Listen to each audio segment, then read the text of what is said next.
नमस्कार, स्वागत है आपका विंध्य भारत में। मैं आपके साथ साक्षी गुप्ता। आइए बढ़ते हैं खबरों की ओर। एक बहन ने जीते जी अपने सगे भाई को मार दिया तो एक बेटे ने 14 साल बाद पिता को जिंदा किया और उन्हें उनका हक दिलाया। रिश्तों के दर्द से भरी ये घटना है नरैनी तहसील के सकतपुर गांव की, जहां लालच में बहन भाई के पवित्र रिश्ते दागदार हुए तो बेटे ने अपने पिता को जीवित करने के लिए लंबी लड़ाई लड़ी। एक किसान को अपने ने छला था और तो अब अपने ही उनकी खुशियां लौट आई है।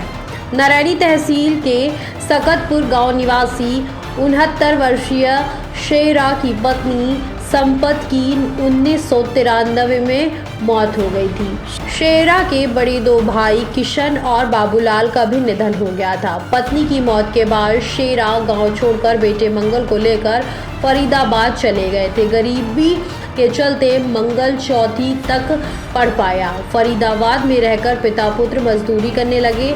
शेरा ने बेटे मंगल की शादी की और परिवार के साथ रहने लगा। गांव में शेरा के नाम 7.5 बीघा खेत बने रहे।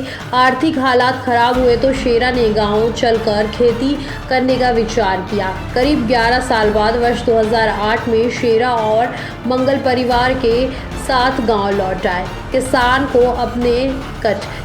को अपनों ने छला।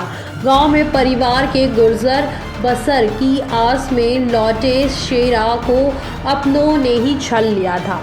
गांव आकर पता चला कि उसकी अपनी सगी बहन बेटी बाई ने उससे धोखा किया है। मंगल भी अपने बुआ फूफा की करतूत से दंग रह गया। गांव के रिकॉर्ड के मुताबिक उसके पिता शेरा अब मर चुके थे।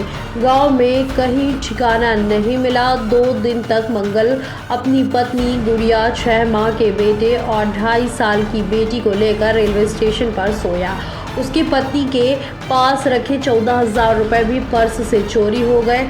शेरा और मंगल पूरी तरह टूट गए थे।